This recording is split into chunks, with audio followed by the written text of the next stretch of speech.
Излезем от нашата си българска черупка, да станем лидери и то световни. И за това ще си говорим с тях.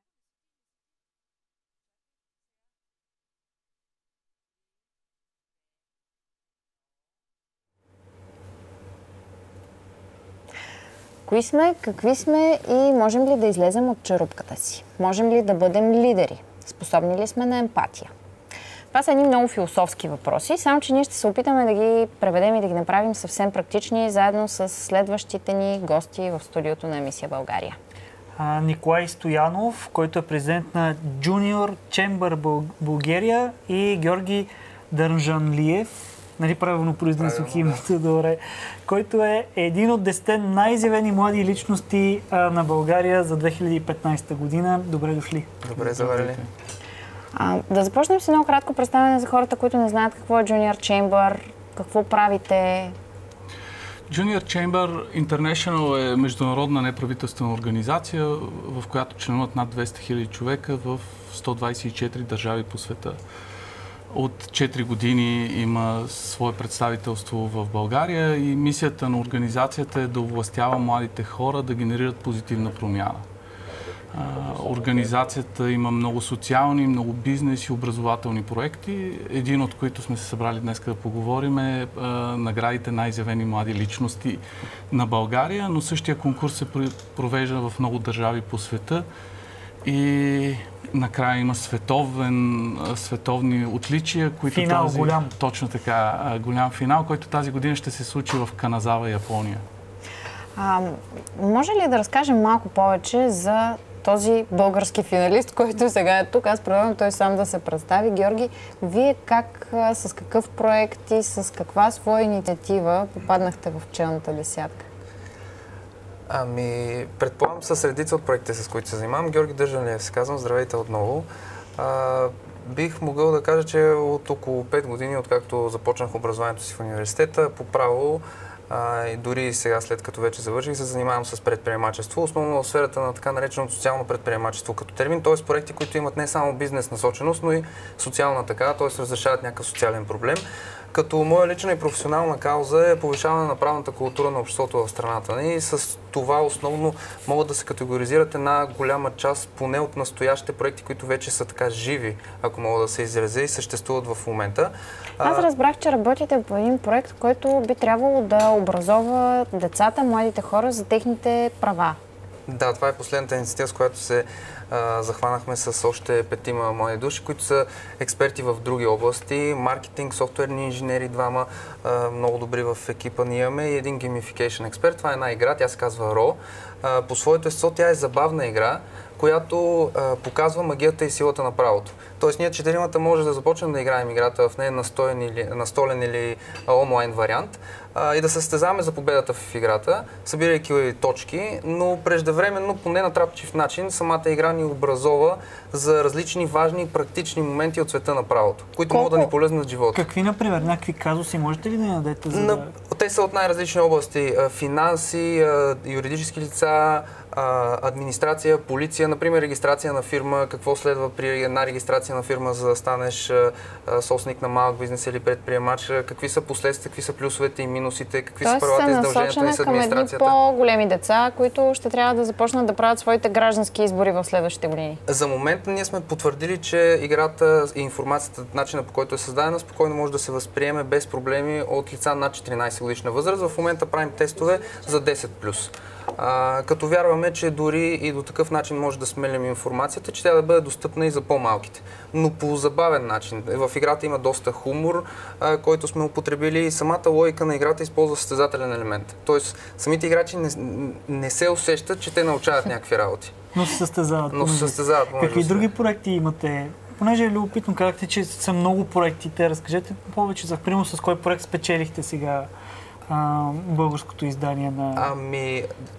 Самото българско издание, първото се проведе за първи път в България тази година. Той Ники може да каже повече за организацията, но там не мисля, че има един проект, който се кандидатства. Т.е. човек, който те номинира, може да включи всички неща, които знае за теб, били те бизнес или социални проекти или някакви твои лични постижения, спрямо в зависимост от категорията. Моята беше предприемачество, съответно се очаква, че ще има някакви проекти, които са успешни в една или в друга област, но има категории, в които дори може ти като физическо лице, като индивид да си постигнал някакви постижения. Николай, интересно ми е тези хора, с които вие контактувате непрекъснато. Това са хора, които са лидери, без значение къде са поставени в социалната стълбица в момента. Те са лидери по същността си. Какво отличават тези млади хора от другите млади хора, за които е по-трудно да намерят своя път, да намерят своето поприще? Имате ли някакви наблюдения? Да, всъщност имах шанса да се запозная с всички тях, след като нашото жури ги избра и да поговоря повече с тях. И това, което ми направи впечатление, е, че начинът, по който те възприемат пречките в живота, ги прави по-различни. Те не смятат, че една бариера, която срещнат, просто трябва да се обърнат и да сменят посоката, а намират начин да я преодолеят. И същото се отнася за Георги, същото се отнася за Майя Донева, която стартира социалната чайна във Варна, София Калинова, която е финалиста ни на Япония в Каназава. Същото се отнася за Кристалин Чавдаров и за всички останали. Те просто са видели нещо, което спира тях лично, други хора или обществото ни като цяло и са се хванали да го променят. Това е нещо, което ги отличава от всички нас. На мен ми направи впечатление в проекта, който Георги разработва, че той очевидно е насочен към млади хора и към все по-малки деца. Тоест, може би трябва да говорим за това, че способността да се справяш с препятствията трябва да се възпитава от много ранен етап.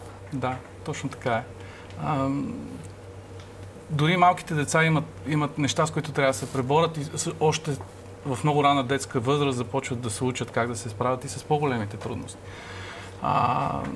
Затова JCI всъщност започна сега един проект съвместно с наш голям спонсор. 100 за 100 се казва проекта, в който искаме да подобрим условията в институции, домове, читалища, селски училища и други подобни, като им предоставиме лаптопи, с които да могат да образоват децата, да ги подготвят за живота, да бъдат наистина готови, когато станат по-големи, да се справят по-добре. На какъв принцип ще ги изберете тези институции, на които да предоставите техниката? Отново ще събереме жури от изявени обществени личности, които да сортират кандидатурите. Тоест трябва да има кандидатство. Точно така. Призовавам вашите зрители да бъдат по-активни и да кажат на местното си читалище, на училище, което знаят, че е добро, на социална институция, дом за деца,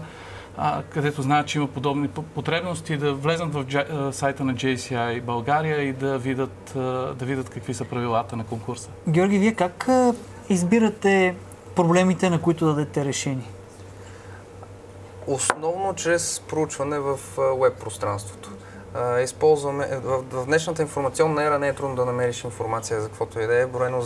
Буквално за седмици можеш да станеш експерт в дадена област, ако си го поставиш за цел. Няма ограничения на териториален признак, дори само незадълбочени познания по английски език биха ти били достатъчни, за да придобиеш наистина специфична информация. Така че това основно, което използваме ние, на първо място е проучване в веб пространство. На второ място правим тестове. Доста тестове. Постоянно на всяко едно ниво или всеки един прототип, който изкараме, ние го тестваме сред хората, които са таргет на дадения продукт. След като съберем обратна връзка, ние се опитваме спрямо дадената обратна връзка да подобряваме продукта в посоката, в която искат неговите ползватели. Вие сега сте на финала в вашата област, бизнес, предприемачество, нали така? Добре го формулирах. Да. Знаете ли другите претенденти какви са техните проекти, с които ще се състезават? За съжаление, да, всъщност, за съжаление или за щастие, финалната част приключи. Остава единствено награждаването. Тоест, финалната десетка е вече затворена. За съжаление, Георги не е сред финалната десетка на света, но пък за щастие София Калинова е в нея. Да, тук може би е момента да кажем за нашите зрители, че ние ще направим всичко възможно при първа възможност, когато тя си е в България, защото учи в Дъблин, да се срещнем с нея и да я покажем на зрителите на BIT, защото София Калинова е един изключително интересен човек, изключително интересна личност. Ако искате, кажете 2-3 изречения за нея, да не разказвам аз, защото вие я познавате по-добре. Какво е впечатлила световното жури? София е глухоняма и учила е в съвсем обикновено училище. Един от предметите, които е учила, е бил английски. Като цяло е имала големи трудности да се впише в средата, тъй като просто държавата и образователната ни система не подпомага хора с затруднения в чуването. Най-голямата пречка, която София среща, е когато трябва да положи матура по английски и от Министерството на образованието й отказват, тъй като в матурата по английски има част чуване и разбиране.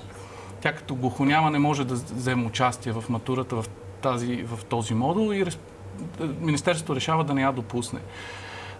Това не я спира и с много ходения по мъките, много писма, обществена подкрепа успява да промени това и всъщност в момента всеки глухоням може да се яви на матура по чужд език в България. Благодарение на София. Благодарение на София. Това не е единственото нещо, с което тя се занимава. Тя е като цяло доста активна в средите на глухонемите хора в България. В момента е председател на Съюза на глухонемите студенти в Европа.